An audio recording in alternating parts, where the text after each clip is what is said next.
Hello dear student, स्वागत है आप सभी का किरोशा एकेडमी की इस यूट्यूब प्लेटफॉर्म पे। तो जल्दी से सभी जुड़ जाइए क्योंकि अभी हम लोग यहाँ पे बात करने वाले हैं एनसीएल स्टाफ नर्स का आपकी जो वैकेंसी आई हुई है तो उसका प्रीवियस ईयर का पेपर यहाँ पे हम सॉल्व कर रहे हैं। ओल्ड पेपर सॉल्व करवाने का हमारा मकसद यही है कि आपको पता चले कि प्रीवियस ईयर जो पेपर था उसके अंदर क्या चीज आई थी, क्या टॉपिक ज्यादा आए थे, किस सब्जेक्ट पे ज्यादा फोकस किया गया था, उससे हमें आइडिया लग सके कि आगे अपकमिंग जो है हमें अपनी प्रिपरेशन में क्या एड ऑन करना है, क्या नहीं करना है। तो इस चीज की जानकारी के लिए ही और आपके पढ़ाई को और भी ज्यादा बेहतर बनाने के लिए ही यहाँ पे प्रीवियस ईयर के ओल्ड पेपर एनसीएल का यहाँ पे मैं सॉल्व करवा रही हूँ। और हाँ, यहाँ पे आपको अलग अलग टीचर के द्वारा हर सब्जेक्ट पर्टिकुलर जो उनका सब्जेक्ट है उसके बेस्ड पे यहाँ पे सॉल्व करवाया जाएगा। मैं यहाँ अभी आपको ओबीजी के प्रीवियस ईयर के ओल्ड क्वेश्चन पेपर एनसीएल का सॉल्व करवाऊंगी जो कि ओबीजी के पोर्शन में आया हुआ था। ठीक है, सो आप लोग एंड तक वीडियो में बने रहना और भी एनसीएल की जो इंपॉर्टेंट जानकारी वगैरह है वो मैं आपको इस वीडियो में आगे मैं आपको देती रहूंगी। तो चलिए स्टार्ट करते हैं हम हमारे क्वेश्चन को कि क्या क्वेश्चन ओबीजी से रिलेटेड आए हुए थे प्रीवियस ईयर एनसीएल के स्टाफ नर्स के एग्जाम पेपर में। तो चलिए शुरू करते हैं। यहाँ पे पहला पेपर जो है वो यहाँ पे पहला क्वेश्चन आपके आया हुआ था कि during pregnancy screening for gestational diabetes is usually performed at which gestational age, यानी कि गर्भावस्था के दौरान गर्भकालीन मधुमेह के लिए स्क्रीनिंग सामान्यतः गर्भवती के किस सप्ताह में की जाती है। आंसर करिएगा, क्या राइट आंसर यहाँ पे आपका रहेगा। चलिए तो देखिए, गेस्टेशनल डायबिटीज जो होता है प्रेगनेंसी में होता है स्पेशली, इसीलिए इसको गेस्टेशनल डायबिटीज बोलते हैं। सबसे इंपॉर्टेंट चीज इसमें गेस्टेशनल डायबिटीज जो होता है उसमें आप ये ना समझे कि प्रीवियस ईयर अगर उसको डायबिटीज है तो ही गेस्टेशनल डायबिटीज होगा, ऐसा बिल्कुल भी नहीं है। अगर प्रीवियस ईयर प्रीवियसली कोई हिस्ट्री नहीं है गैस्ट्रेशनल डायबिटीज की, फिर भी होने के चांसेस जो रहते हैं वो यहाँ पे ज्यादा होते हैं। क्लियर है। और रिसर्च के द्वारा बताया गया है कि जिस भी प्रेग्नेंट लेडी को अगर गेस्टेशनल डायबिटीज होता है ना, तो उसमें फिर बाद में फर्दर फ्यूचर में उसको टाइप 2 डायबिटीज मलाइटिस होने का चांस जो रहता है वो बढ़ता है। इसीलिए उसे केयरफुली सारी चीजें करनी चाहिए, अपनी डाइट और अपना जो भी मतलब स्ट्रेस, क्योंकि याद रखिएगा जो डायबिटीज है वो सिर्फ शुगर से नहीं होता है। ठीक है, इसका रीजन अलग अलग हो सकते हैं, तो स्ट्रेस भी उनका एक रीजन है क्योंकि स्ट्रेस कोर्टिसोल को रिलीज करता है और जिसकी वजह से प्रेग्नेंट जो लेडी होती है उसमें भी डायबिटीज हो सकता है और नॉर्मली भी हो सकता है। ठीक है, तो गेस्टेशनल डायबिटीज जो होता है वो उसका स्क्रीनिंग टेस्ट कब कर सकते हैं ये पूछा गया है यहाँ पे। तो देखिए 6 to 17 वीक में, 29 से 32 वीक में, या 24 से 28 वीक में, या फिर 18 से 23 सप्ताह के अंदर इस टेस्ट को परफॉर्म किया जाता है। आंसर करिएगा, क्या राइट आंसर यहाँ पे रहेगा एवरीवन। चलिए, during pregnancy screening for gestational diabetes. तो देखिए गैस्ट्रेशनल डायबिटीज जो होता है स्पेशली सेकेंड ट्राइमेस्टर वाला जो पार्ट होता है उस टाइम इसको परफॉर्म करते हैं गैस्ट्रेशनल डायबिटीज को। ठीक है, इसमें क्या करते हैं, सबसे पहले तो अर्ली मॉर्निंग यानी कि फास्टिंग का सैंपल लिया जाता है। उसके बाद में पोस्ट पैरेंडियल, इसका मतलब होता है लंच के आफ्टर 2 आवर्स इस टेस्ट को जो है वो परफॉर्म करते हैं। क्लियर है। और अगर इसमें जो है वो शुगर जो है पर्टिकुलर लेडी का, ठीक है, वो बॉर्डर लाइन क्रॉस करता है, अगर 110 हम बॉर्डर लाइन मानते हैं, वैसे 100 पे आ जाए, क्लियर है, गेस्टेशन डायबिटीज, क्योंकि उस टाइम क्या प्रेग्नेंट लेडी में तब भी हम बॉर्डर लाइन मानते हैं। ठीक है, तो अगर ये बॉर्डर लाइन पे आता है, क्लियर है, नॉर्मली हमारा ब्लड शुगर लेवल जो होता है 70 से 110 mg/dl होना चाहिए। क्लियर है, अगर प्रेग्नेंट लेडी में 100 तक भी आ जाता है तो इसे हम बॉर्डर लाइन मानते हैं। प्रैक्टिकली अगर मैं बात करूं तो इसको क्या मानते हैं, बॉर्डर लाइन माना जाता है। और ऐसी सिचुएशन में फिर क्या करते हैं, या भी इसमें इंसुलिन की जरूरत नहीं होती, क्लियर? क्योंकि आप प्रेगनेंसी के टाइम पे किसी भी तरह का ओरली हाइपोग्लाइसेमिक सब्सटेंस नहीं दे सकते हैं, आपको सिर्फ इंसुलिन ही देना पड़ता है। क्लियर है? लेकिन जब तक डॉक्टर अगर गेस्टेशनल डायबिटीज होता है तो मैनेज करते हैं, जब तक डाइट से मैनेज हो जाए उतना ज्यादा बेहतर है, ज्यादा से ज्यादा दवाइयों पे कम जाते हैं, ठीक है। लेकिन अगर फिर मैनेजेबल नहीं होता है तो फिर इंसुलिन पे जाना पड़ता है। क्लियर है? सबक्यूटेनियस लगाते हैं एब्डोमिनल वाले पार्ट पे, ठीक है। तो यहाँ पे देख लीजिए कि सेकेंड ट्राइमेस्टर जो होता है उसमें मोस्टली इस चीज को परफॉर्म करते हैं। गेस्टेशनल डायबिटीज में मोस्टली आप याद रखिएगा 24 से 28 वीक का जो टाइम ड्यूरेशन होता है उसमें जो होता है वो आपके ये परफॉर्म किया जाता है, गेस्टेशनल डायबिटीज का जो टेस्ट होता है वो, ठीक है। चलिए नेक्स्ट आगे बढ़ते हैं अगले एमसीक्यू की तरफ। Which of the following cancer does not commonly metastasize to the liver? निम्नलिखित में से कौन सा कैंसर सामान्यतः यकृत में मेटास्टेसाइज नहीं करता है? ब्रेस्ट, लंग्स, कोलोन या प्रोस्टेट? आंसर करिएगा, क्या राइट आंसर यहां पे आपका रहेगा? चलिए सभी आंसर करेंगे, what is the correct one?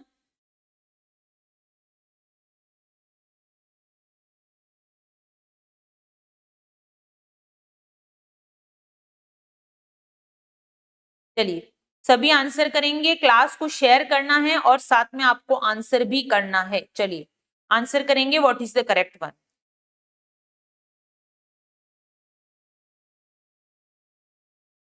Yes, पूछा गया है कि इनमें से कौन सा कैंसर है वो does not commonly metastasize to the liver. यानी कि देख लीजिए, मेटास्टाइज का मतलब होता है कोई कैंसर ऐसा होता है जिसको हम बोलते हैं बिनाइन, ठीक है, बिनाइन कैंसर। यानी कि ये डज नॉट स्प्रेड, जिस जगह पे कैंसर ये सेल बनी हुई है ये वहीं पे रहती है, ये मेटास्टाइज यानी कि दूसरे ऑर्गन को प्रभावित नहीं करती है।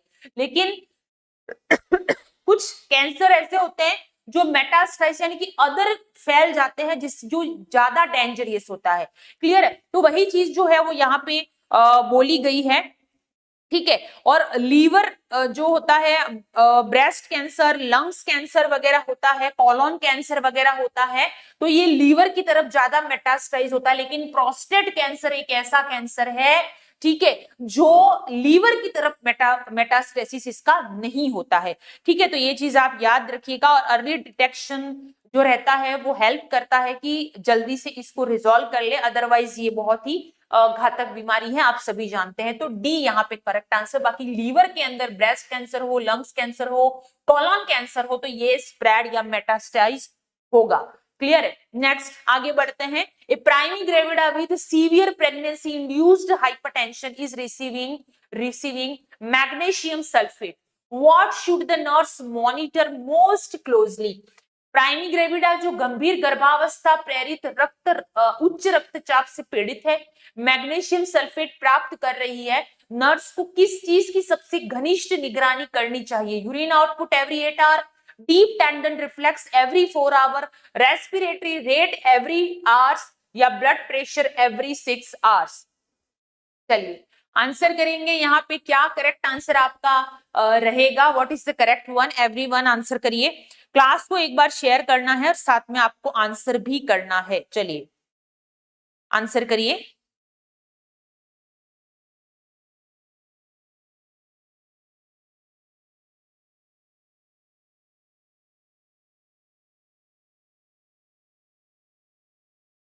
तो देखिए पूछा गया है primary gravida severe pregnancy induced hypertension है, यानी कि इसमें जो ब्लड प्रेशर रहता है 140/90 से भी ज्यादा रहेगा। इस रिसीविंग मैग्नीशियम ऑफ कोर्स देना पड़ता है, प्री एक्लेम्शिया वाली सिचुएशन है जिसमें आपको हाइपरटेंशन भी होगा, उसके बाद में एडिमा भी होगा, प्रोटीन यूरिया भी होगा, तो ये सारी चीजें यहाँ पे देखने को मिलती है, इसको प्री एक्लेम्शिया बोलते हैं। तो ऐसी सिचुएशन में पर्सन एक्लेम्शिया वाली कंडीशन में ना जाए तो उसके लिए मैग्नीशियम सल्फेट MgSO4 को प्रेफर करते हैं। और जिस भी पेशेंट को what should the nurse monitor most closely? तो urine output no, deep tendon reflex every 4 hour no. तो याद रखिए जिस भी पेशेंट में मैग्नीशियम सल्फेट जाता है उसमें रेस्पिरेटरी डिप्रेशन होने के चांसेस क्या रहते हैं? ज्यादा रहते हैं। क्या होता है? रेस्पिरेटरी डिप्रेशन होने के चांसेस ज्यादा रहते हैं। इसीलिए सबसे इंपॉर्टेंट चीज यहाँ पे रेस्पिरेटरी रेट को चेक करना एवरी आवर मस्ट है। ठीक है, तो यहाँ पे राइट आंसर क्या होगा? C is the correct one. Okay, याद रखना क्रिटिकल पैरामीटर को हम पहले प्रायोरिटी देते हैं, इसीलिए यहाँ पे जो है वो करेक्ट आंसर यहाँ पे नहीं होगा। ठीक है, तो देखिए यहाँ पे देखिए deep tendon reflex also important रहेगा, urine output is also important, बस but the priority is the respiratory rate, क्योंकि रेस्पिरेटरी डिप्रेशन ये करता है और आपको पता है सांस है तो आस है, इसीलिए रेस्पिरेटरी को हम प्रायोरिटी देते हैं। नेक्स्ट वन, आगे बढ़ने से पहले आप लोग एनसीएल स्टाफ नर्स की प्रिपरेशन कर रहे हैं। देखिए कोई भी एग्जाम की प्रिपरेशन के लिए एक वे में चलना, एक स्मार्ट स्टडी के साथ में चलना बहुत ज्यादा जरूरी है, अदरवाइज आप आगे जाके कंफ्यूज हो जाओगे कि आपने क्या पढ़ा था क्या नहीं, कुछ समझ में नहीं आता है। ऐसे बच्चे भी हमने देखे हैं, इसीलिए हम आपके लिए शानदार टेस्ट सीरीज जो है वो लेकर आए हैं यहाँ पे क्रैश कोर्स के साथ में। तो देखिए यहाँ पे और स्टाफ नर्स का जो सबसे पहले मैं एमसीक्यू क्रैश कोर्स की आपके साथ में बात करूंगी, तो अभी भी आपके एग्जाम में टाइम है, तो अपने आप को प्रिपेयर करने की कंप्लीट प्रिपरेशन के लिए यहाँ पे आपको 30 स्टूडेंट के लिए ऑफर है सिर्फ 2500 रुपीज का, उसके बाद में ये प्राइस बढ़ के ये हो जाएगा। तो अपने आप को अभी एनरोल कर दीजिए और याद रखिए हमारे ऑफिशियल नंबर पे आपको एनरोल करना है, लिमिटेड सीट अवेलेबल है और इसमें आपको शानदार कोर्स मिलेगा, प्लस टेस्ट सीरीज भी अवेलेबल है। 20 टेस्ट आपको इसमें मिलेंगे, फुल लेंथ टेस्ट मिलेगा एनसीएल के पैटर्न के हिसाब से ही, वही टाइमिंग सब कुछ आपको परफेक्टली वैसा ही लगेगा जैसे कि आप एनसीएल का पेपर दे रहे हो। ठीक है, तो बहुत ही शानदार टेस्ट सीरीज है, अभी आपको डाउनलोड करो और इस कोर्स को और टेस्ट सीरीज को परचेज करो और अपनी तैयारी को और भी ज्यादा बूस्ट और नेक्स्ट लेवल पर लेकर जाओ, क्योंकि लास्ट डेट का वेट करोगे तो फिर बहुत लेट हो जाओगे। Next, maternal mortality rate is expressed as death per 1000 live birth, 1000 pregnancies, 10,000 live birth या 1 लाख प्रेगनेंसी। आंसर करिएगा, क्या राइट आंसर रहेगा? क्लास को शेयर करना है और साथ में आंसर भी करना है। चलिए, तो पब्लिक हेल्थ इंडिकेटर के लिए आपको पता है मैटरनल मोर्टिलिटी रेट जब भी आता है तो हम जाते हैं 1 लाख प्रेगनेंसी पे, तो डी करेक्ट आंसर यहाँ पे आपका रहेगा। आई होप आपने पहले भी इसको पढ़ा है, सोशल इंडिकेटर है। Among the following mothers who is most likely to experience severe pain after postpartum, ये थोड़ा उधर उधर हो गया है, सीवियर पेन आफ्टर पोस्टपार्टम निम्नलिखित में से किसे प्रसवोत्तर में तीव्र प्रसवोत्तर दर्द आफ्टर पेन का अनुभव होने की सबसे ज्यादा संभावना होती है? G4 यानी कि gravida 4 para 1 breast feeding mother है, G3 P3 breast feeding mother, G2 P2 caesarean mother bottle feeding है, G3 P3 bottle feeding mother. Answer करिएगा, क्या राइट आंसर रहेगा? बहुत ही शानदार क्वेश्चन है यहाँ पे, और ये क्वेश्चन मैंने बहुत सारी ओबीजी की क्लासेस ऑलरेडी लेके रखी हुई हैं, जिसमें भी प्रीवियस ईयर के ओबीजी के जो भी क्वेश्चन आए हुए हैं वो उसमें सॉल्व करवाए हैं, यूट्यूब पे अवेलेबल है। अगर आपको ओबीजी के प्रीवियस ईयर के क्वेश्चन पेपर पढ़ने हैं, क्वेश्चन पढ़ने हैं, तो वो सारी सीरीज आप देख लीजिएगा, आपके लिए इजी हो जाएगा। ठीक है, तो देखिए यहाँ पे पूछा गया है कि मदर है, पोस्टपार्टम पेन सबसे ज्यादा कौन एक्सपीरियंस करेगा? तो याद रखिए जो वुमन मल्टीपैरस होती है, ठीक है, जो वुमन मल्टीपेरस होती है उसमें ज्यादा आफ्टर पेन या पोस्टपार्टम पेन होने के चांसेस जो रहते हैं वो ज्यादा रहते हैं। तो यहाँ पे मल्टीपेरस वाली वुमन कौन सी है देख सकते हैं, P1 है, P2 है, P3 है, लेकिन यहाँ पे G3 और ब्रेस्ट फीडिंग मदर, ठीक है, ब्रेस्ट फीडिंग मदर जो रहेगा यहाँ पे प्रायोरिटी पे रहेगा, बॉटल फीड नहीं रहेगा। क्लियर है? ठीक है, तो यहाँ पे राइट आंसर क्या होगा, क्योंकि ब्रेस्ट फीडिंग जो रहेगा वो क्या करता है, ऑक्सीटोसिन को ज्यादा रिलीज करता है, आपको पता है। क्लियर है? क्योंकि वो सिक्रीशन में हेल्प करता है, तो यहाँ पे राइट आंसर क्या होगा, G3 P3 breast feeding mother को आफ्टर पेन ज्यादा होता है, बॉटल फीड में नहीं। ठीक है, बॉटल फीड में तो क्या करना है, बच्चा बॉटल फीड ही कर रहा है। क्लियर है? नेक्स्ट है, which of the following is not a type of female bony pelvis? Android, gynaecoid, ऑब्स्टेटियोल या एंथ्रोपॉइड? आंसर सेम क्वेश्चन मैं अपनी सीरीज में पढ़ा चुकी हूं, तो देखिए प्रीवियस ईयर में वैसे ही क्वेश्चन आ रहे हैं, आप जाके देख सकते हैं। सारी सीरीज जो ओबीजी की मैंने करवा के रखी हुई है वो इसी यूट्यूब चैनल पे अवेलेबल है, तो आप जाके एक बार देख लो, ठीक है। चलिए आंसर करिएगा कि not a type of female bony pelvis का इसमें कौन सा टाइप नहीं है। आंसर करिएगा, वेरी इजी क्वेश्चन, आंसर करिए फटाफट। तो देखिए ये क्वेश्चन सेम मैंने एंड्रॉइड मेल पेल्विस है, आपको पता है, not suitable for delivery, but हो सकता है इसमें सिजेरियन भी करवा सकते हैं, तो इसको मेल पेल्विस भी बोलते हैं। और हार्ट शेप, ठीक है, हार्ट शेप, इसका शेप जो होता है वो हार्ट के जैसा होता है, ठीक है। और इसमें जो आर्च होता है वो लेस देन 90 रहता है, जो एंगल होता है, इसलिए डिलीवरी पॉसिबल नहीं होती है। गायनेकोड स्ट्रॉन्गली फीमेल पेल्विस है, राउंड शेप होता है, best for vaginal delivery.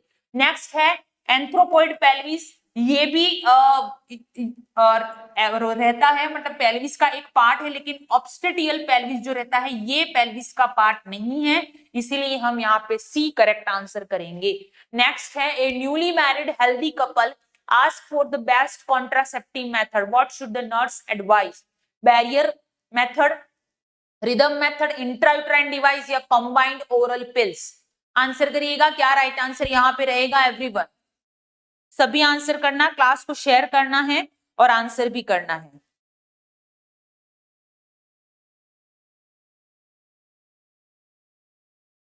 Answer करिएगा what is the correct one. तो देखिए यहाँ पे पूछा गया है न्यूली मैरिड हेल्दी कपल है, तो बेस्ट कॉन्ट्रासेप्टिव कौन सा होगा, तो आप कौन सा एडवाइस करेंगे? तो याद रखिए बेस्ट कॉन्ट्रासेप्टिव जो होता है वो कौन सा होता है? बैरियर मेथड होता है, जिसमें मेल फीमेल कॉन्डोम वगैरह, इसके अंदर डायफ्राम वगैरह जो होता है वो बैरियर मेथड के अंदर आते हैं, जो सेक्सुअली ट्रांसमिटेड डिजीज से भी प्रिवेंट करते हैं, इसलिए ये बेस्ट होता है न्यूली मैरिड कपल के लिए। बाकी रिदम मेथड में देखो नेचुरल मेथड होता है, इसमें आपको पता है कि जो वुमेन्स के अंदर जो पीरियड्स होता है मेंस्ट्रुअल साइकिल, उसके before 7 days and after 7 days are safe, ठीक है। तो ये नेचुरल मेथड होता है या रिदम मेथड होता है, लेकिन इसमें प्रेगनेंसी कंसीव होने के चांसेस भी रहते हैं, दैट्स व्हाई ये जो न्यूली मैरिड कपल के लिए सुटेबल नहीं होगा। इंट्रायूट्राइन डिवाइस नॉट गुड या नहीं होता है हेल्दी न्यूली मैरिड कपल के लिए, क्लियर है। इंट्रायूट्राइन डिवाइस मोस्टली जिसने एक बच्चा हो गया है या फिर 2 बच्चा हो गया है, तो आजकल गवर्नमेंट के द्वारा भी ये लगाया जाता है, जिसमें आपको पता है आईयूडी होता है, क्लियर, लिपस लूप वगैरह, क्लियर है। तो ये नहीं होगा। कंबाइंड पिल, ओरल पिल जो होता है, प्रोजेस्टेरॉन पिल वगैरह होती है, सयाना प्रेस वगैरह, वो भी नहीं होता है यहाँ पे, ठीक है। नेक्स्ट, यस, तो देखिए आपके एनसीएल का जो पेपर होने वाला है, क्लियर है, उसमें आपके 70 जो रहेंगे वो नर्सिंग का रहेगा एंड आपका नॉन नर्सिंग रहेगा 30, ये आपको पता है, क्लियर है। अब आपके लिए एमसीक्यू क्रैश कोर्स रेडी हो चुका है एनसीएल के लिए, स्टाफ नर्स के लिए शानदार। इसमें आपको कोर्स में सारे हाई एंड टॉपिक मिलेंगे डिटेल एक्सप्लेनेशन के साथ में, और इसमें ऑफर भी अवेलेबल है 2500 फॉर 30 स्टूडेंट एंड 3500 लगेगा अगर आप अभी इसको पढ़ना शुरू नहीं करेंगे तो, क्लियर है। तो एनरोल कर लीजिए, लिमिटेड सीट्स आर अवेलेबल है। और नेक्स्ट यहाँ पे उसी के साथ में आपको टेस्ट सीरीज भी ज्वाइन करना है, 20 टेस्ट आपको मिलेंगे, और जो आपके फुल लेंथ टेस्ट है एनसीएल पैटर्न के बेस्ड मिलेगा आपको, और इसके अंदर आपको परफॉर्मेंस एनालिसिस, डिटेल एक्सप्लेनेशन सब कुछ मिलेगा। तो अभी अपने आप को एनरोल कर दीजिए इस पैटर्न के लिए और इस कोर्स के लिए। नेक्स्ट क्वेश्चन है, all of the following are complication of twins pregnancy except abortion, post maturity, low birth weight या कंजेनिटल मालफॉर्मेशन?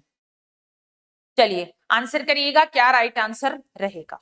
यस, तो देखिए अगर ट्विंस प्रेगनेंसी होती है यानी कि 2 बच्चे हैं, ठीक है ना, तो 2 बच्चे अगर होते हैं तो आपने देखा होगा कि एक बच्चा थोड़ा सा कमजोर होता है, एक बच्चा थोड़ा सा हेल्दी होता है, ठीक है। तो ये चीज रहती है। प्लस सबसे इंपॉर्टेंट चीज, अगर ट्विंस प्रेगनेंसी है तो इसमें लो बर्थ वेट होने का चांसेस थोड़ा ज्यादा होता है, कॉम्प्लिकेशन बोल सकते हैं आप, यानी कि बच्चे का जन्म से ही वेट जो होता है लेस देन 2.5 kg रह सकता है। ठीक है। और ये सबसे मोस्ट कॉम्प्लिकेशन होता है लो बर्थ वेट वाला, बाकी पोस्ट मैच्योरिटी नहीं, एबॉर्शन नहीं, कंजेनिटल एबनॉर्मलिटी भी नहीं, लेकिन लो बर्थ वेट यानी कि लेस देन 2.5 केजी जो रहता है वो बर्थ वेट बच्चे का हो सकता है। ये मोस्टली देखा जाता है ट्विंस प्रेगनेंसी के साथ।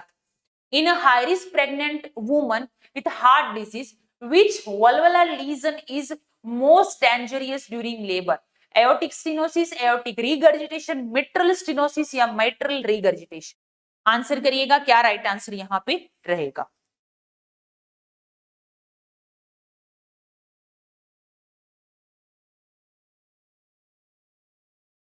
देखिए, हाई रिस्क प्रेग्नेंट वुमन है, हार्ट डिजीज ऑलरेडी है, तो कौन सी वल्वुलर डिजीज यानी कि कौन से वल्व में अगर लेजन वगैरह है तो वो ज्यादा डेंजरियस होता है। तो देखिए, प्रेगनेंसी के टाइम पे आपको पता है कि प्रेगनेंसी के टाइम पे यानी कि लेबर के टाइम पे स्पेशली क्या होता है कि कार्डियक एक्टिविटी बढ़ती है, कार्डियक वर्कलोड बढ़ता है, और जिसकी वजह से क्या होता है, पल्मोनरी कंजेशन हो सकता है, और पल्मोनरी कंजेशन की वजह से मिट्रल स्टेनोसिस जो रहता है वो ज्यादा देखने को मिल सकता है। मिट्रल वॉल्व स्टेनोसिस जो रहता है वो यहाँ पे ज्यादा देखने को मिलता है। क्लियर है? आपको पता है मिट्रल वॉल्व जो होता है वो लेफ्ट साइड की तरफ होता है, जिसको हम बायकस्पिड वॉल्व भी बोलते हैं। राइट साइड जो होता है वो ट्राइकस्पिड वॉल्व होता है। ठीक है, तो यहाँ पे राइट आंसर क्या होगा? Mitral stenosis. बहुत बार पूछा गया है, याद रखिएगा। Average weight gain during pregnancy in healthy woman is about 5 kg, 12 kg, 20 kg या 30 kg? आंसर करिएगा, क्या राइट आंसर यहाँ पे रहेगा?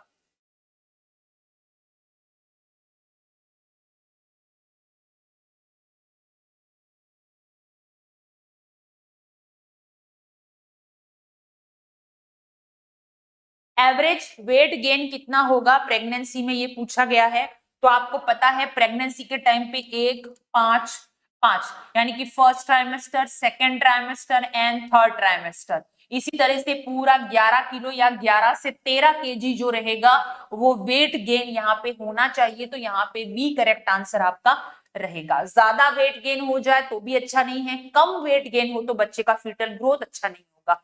कि ठीक है, तो एवरेज वेट 11 से 13 किलो होना चाहिए। Additional calorie requirement during pregnancy is approximately 300 kilo calorie, 440 kilo calorie, 550 kilo calorie या 600 किलो कैलोरी? चलिए आंसर करिएगा।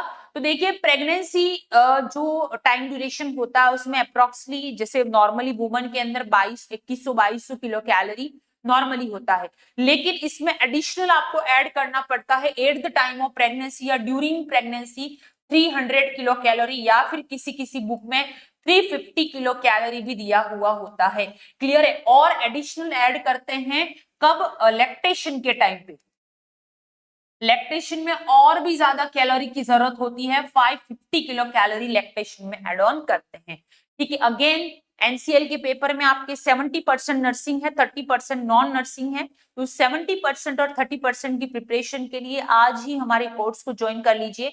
डिस्क्रिप्शन जो है उसमें आपको कोर्स और टेस्ट सीरीज का लिंक दे दिया जाएगा, तो आप डायरेक्ट वहां से जाके परचेस या अपना पढ़ाई जो है वो शुरू कर सकते हैं। कोर्स के अंदर आपको वैलिडिटी 12 मंथ की यानी कि 1 साल की वैलिडिटी के साथ में ये कोर्स आपको मिलेगा, और टिल सिलेक्शन किरोशा एकेडमी आपके साथ में है। प्लस टेस्ट सीरीज भी सेम एनसीएल के पैटर्न के बेस पे ही बनाई गई है, तो आप दोनों को एक साथ पढ़िए, कोर्स भी पढ़े आप, और सेम टाइम पे टेस्ट दीजिए, एनालिसिस कीजिए, डिटेल एक्सप्लेनेशन देखिए, ये आपके लिए बहुत ही अच्छा रहेगा। ठीक है, तो इसी तरह की प्रिपरेशन जो है वो हम लोग यहाँ पे करते रहेंगे, और एनसीएल के लिए आपको रैपिडली जो है वो जो प्रीवियस ईयर के पेपर हैं, क्वेश्चन हैं, वो आपको यहाँ पे बताए जाएंगे। प्लस कोर्स में आपको सारी चीजें डिटेल में मिलने वाली हैं, तो जल्दी से जाइए और अपनी पढ़ाई को शुरू कर दीजिए, क्योंकि जो लास्ट टाइम तक वेट करता है उसका सिलेक्शन से वो दूर हो जाता है, और अपन को सिलेक्शन के पास में जाना है, दूर नहीं जाना है। तो अभी ऐप को डाउनलोड कर दीजिए और अपनी पढ़ाई को शुरू कर दीजिए। मिलते हैं नेक्स्ट क्लास में, तब तक के लिए पढ़ते रहिए and thank you very much.